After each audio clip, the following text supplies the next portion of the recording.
So Zero Skull says Brian Greene is a charlatan. Thank you, Zero Skull. I appreciate that. Might read a story which is made up of rhyme. You might play a game of a made-up crime. You never know what this is. Zero Show. It's the Zero Show episode. Start, wreck, pick a card. Maybe squeezings from contented tribbles. See 3 Excelsior class ships. Play 3 Star Trek LCD handhelds. Sing the original lyric to Star Trek theme written by Roddenberry. Reconsider the voyage home. And more. I might always be wrong. Thank you. Thank you. Hi, hey. Thank you. I'm still in the process of unpacking. As you can see, everything's kind of in disarray. I'm finishing the Pac-Man special. I did manage to get the world record high score on that Pac-Man game. That's going to come, like, I guess next week then, since this is the episode for today. Or maybe I'll do 2 episodes in 1 week and then I won't do anything for another month. I don't know. It's First Contact Day.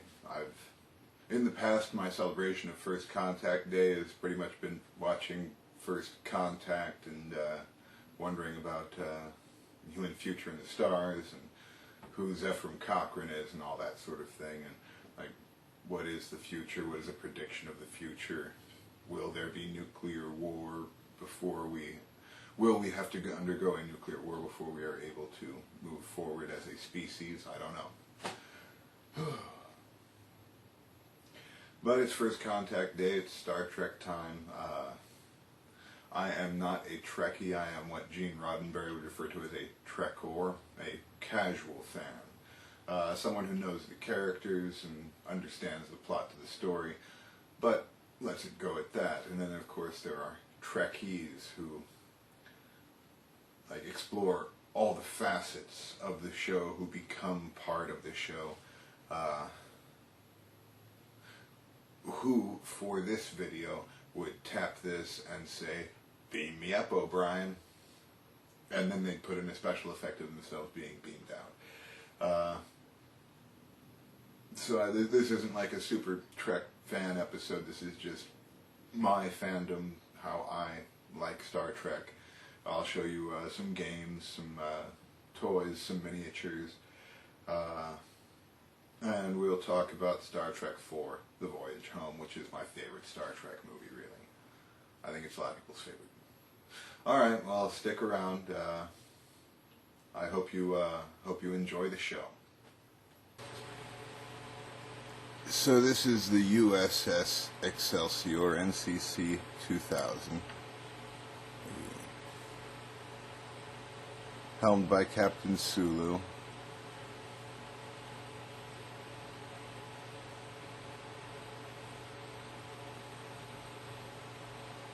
And this is the most recent Excelsior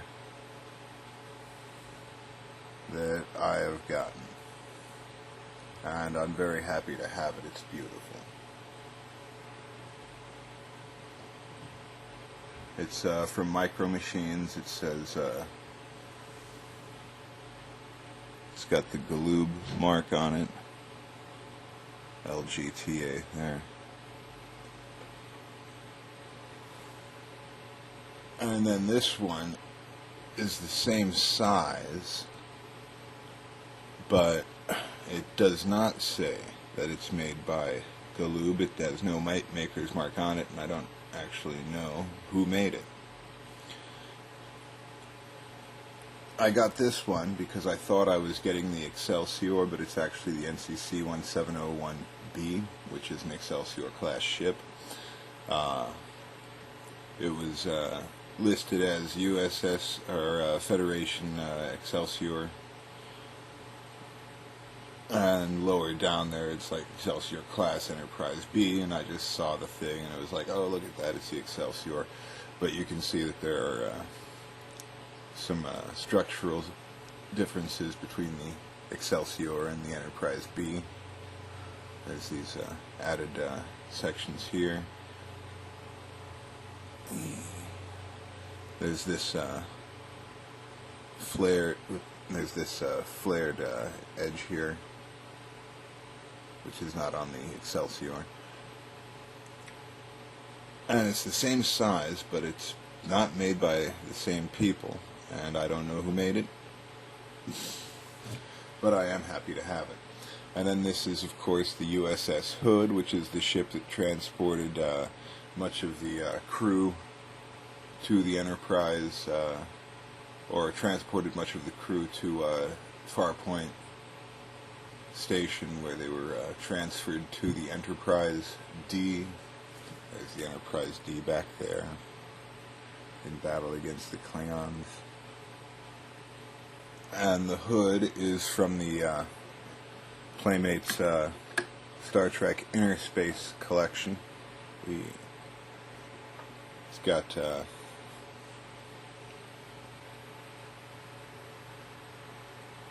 I've got Data in the command seat and Riker at the con station, because if Data is in the command seat, if Data is at the con station, Riker at the is in command seat, it will not close. But if I leave it open, of course, I'll transfer Data and transpose Data and Riker. And this is just like a really nice diorama playset thing, just to give an idea of the sort of location these guys have to work in. This is much more like a tin can, like a modern era spacecraft than the futuristic thing that we would expect. It's got this little engineering panel that is not in light. There we go. And there's another one on the other side with the exact same sticker. The Enterprise fell.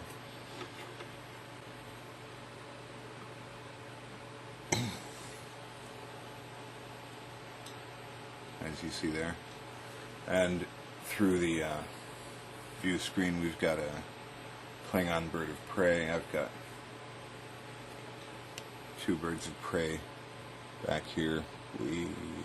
So if we rotate this and bring it around, I guess the Enterprise doesn't actually need to be in the shot. Rotate that to there.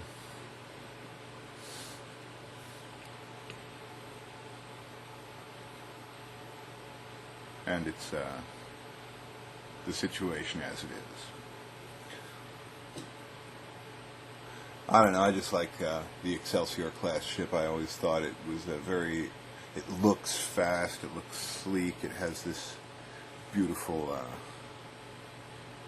just this beautiful gooseneck design. Like it's just a beautiful, beautiful ship. I'm sure that the guys who got to actually build the Excelsior had a really fun time with that when they initially did.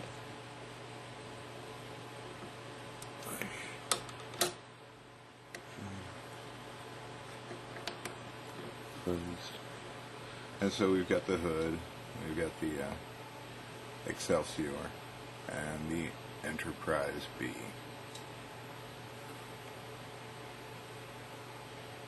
So I've got my Star Trek 25th anniversary game by Konami.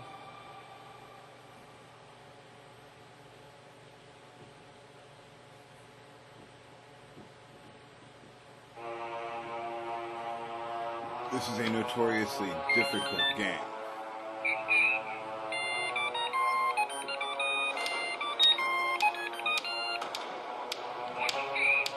All the voices are done by LeVar Burton. Even That's Illogical and Beam Me Up, Scott.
And that's Konami's Star Wars 25th anniversary. It's it really is difficult.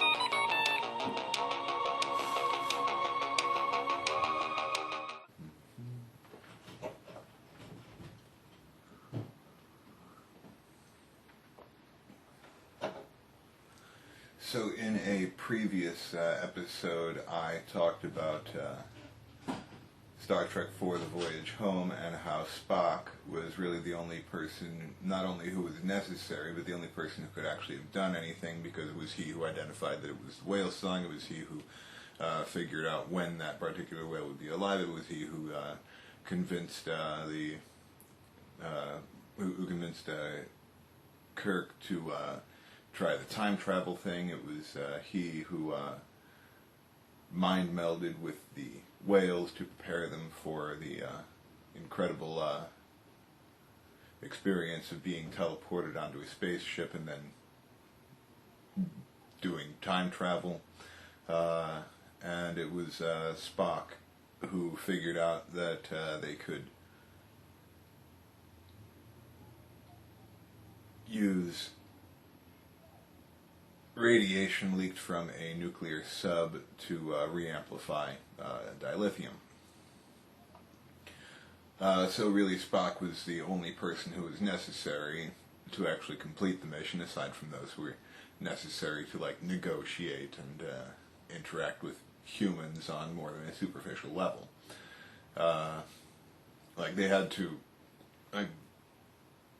Sulu had to convince a guy to let him borrow a Huey.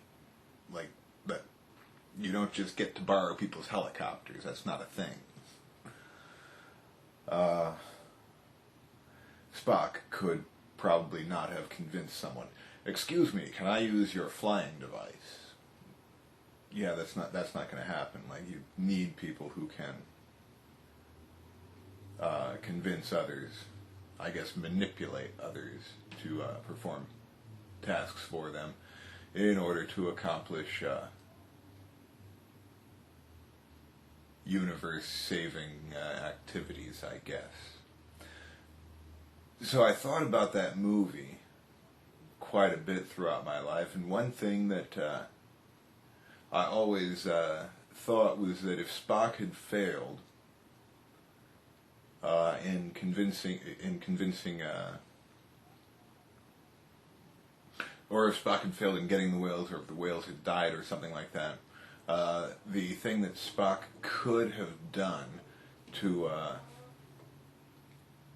get the whales to the 23rd century would be to, in the 20th century, create like a movie about saving whales that would create like a cult-like standing around the safety of whales, just based on his own love and understanding of whales. And he could have like produced a movie about time travel and the need for these whales and the importance of them to the future, so that even if he completely failed at achieving his goal of bringing the humpbacks back to the 23rd century, people in the 20th century would act to save the whales and preserve them and make sure that those cetaceans would still be alive in the 23rd century, thereby completely changing the future and making it unnecessary for the Enterprise to have gone back in the first place.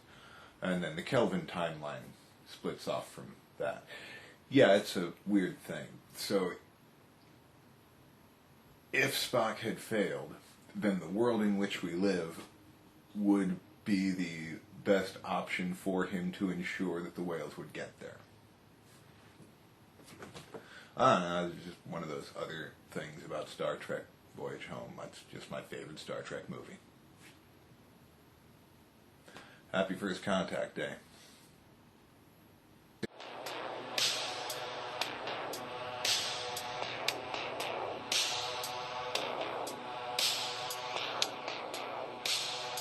So this is my 20 questions for Star Trek.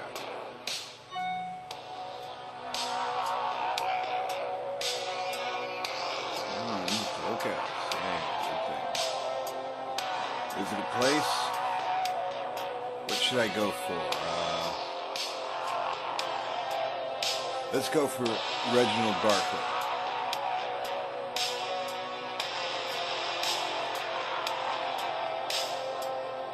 Unknown.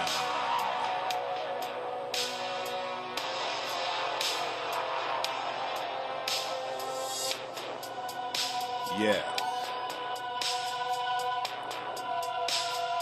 Would it feel out of place on Earth?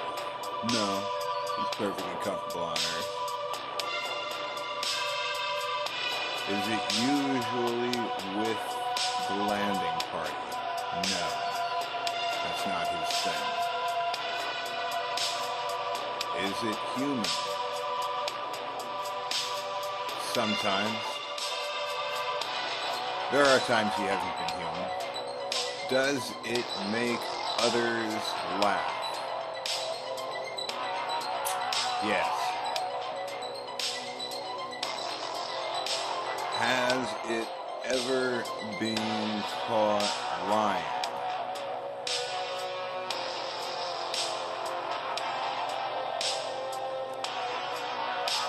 I think he has, but I'm not positive. I'm going to say no. Has it ever used the holodeck? Yes. Has it made great contributions to space exploration? Well, he invented that drive that got the Enterprise to the other side of the galaxy, and he was instrumental in bringing Voyager home, so I'm going to say yes. Does it lead a complicated life? Sometimes. Eat any good books lately? Question 11. Has it ever been beamed aboard the Enterprise? Oh yes, he's had some really neat experiences with being beamed aboard the Enterprise.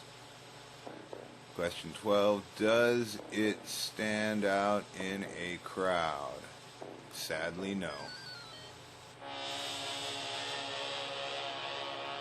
Does it have an interesting name? Reginald Barclay isn't all that interesting, but Reggie the Veggie Broccoli is sometimes interesting, so I'm going to say sometimes. Is it cute? Yes. Does it help people get places? Has been known to. Is it ranked higher than a lieutenant? No, he is in fact Lieutenant Reginald Barclay.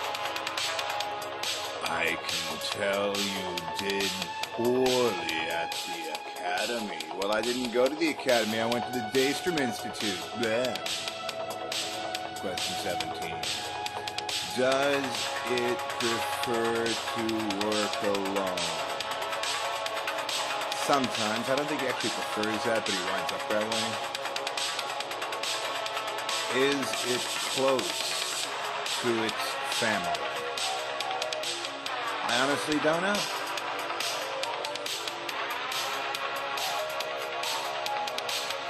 Is it always getting into trouble? Yeah, kinda. Did it ever compromise a crew's safety? Well, he developed a disease that caused everyone on the Enterprise to devolve into yes. This should obviously be Reginald Barclay. Stand by to receive transmission. No. Although I can see how that would be confusing. Is it involved in a romance with a crewmate? No, but it did make a pass at unknown. Is it of crucial importance to the crew? Yes, actually. Would it make a good captain? Yes.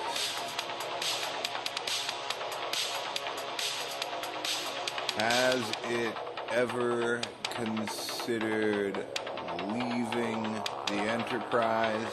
Yes.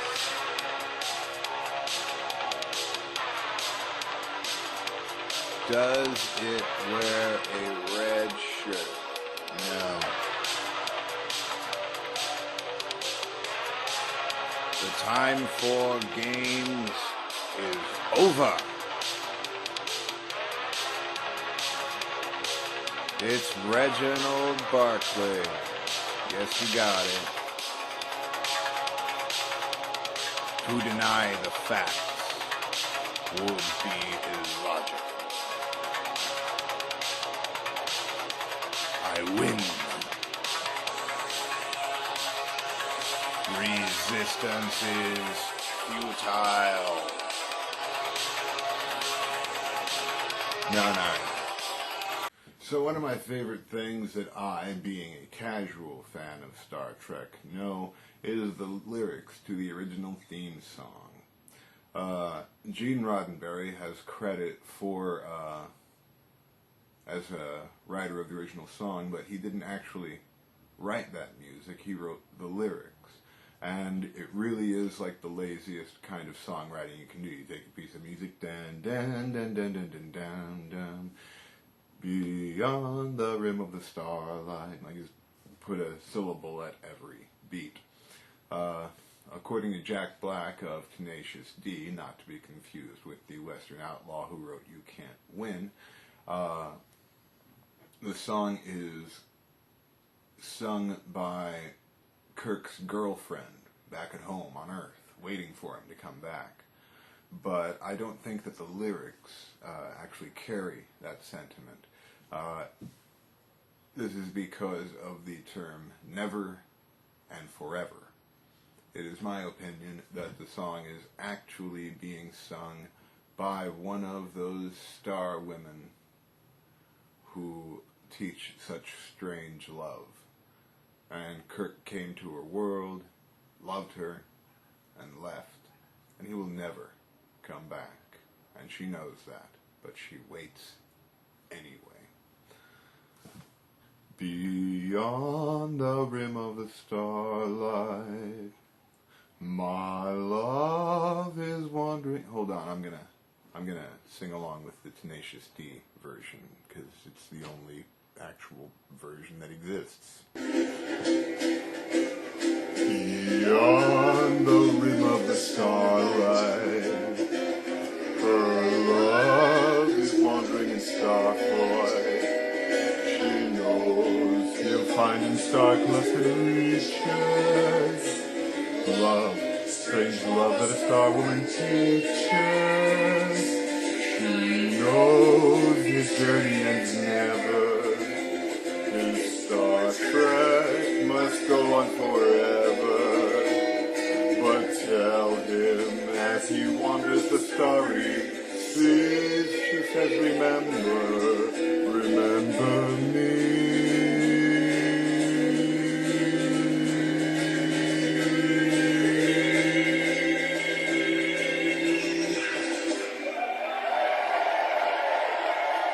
And that's Star Woman, lyrics by Gene Roddenberry, performed by Tenacious D and Sonic Spunk, because I felt like it.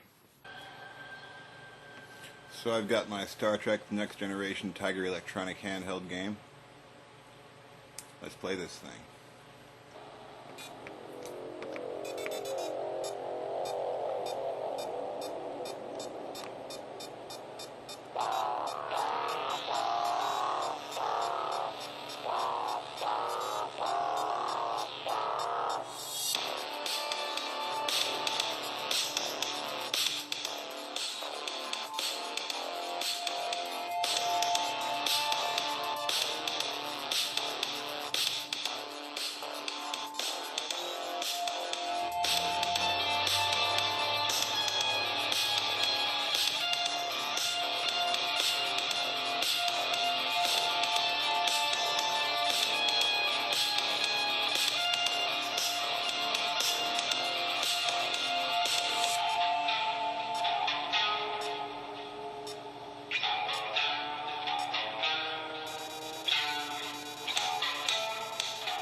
And then Worf shakes hands with apparently Lieutenant Commander Data. Well, that's my special Star Wars episode. Star Trek? I don't know what the difference is. Whatever. Have fun. So Zero Skull says Brian Green is a charlatan. Thank you, Zero Skull. I appreciate that.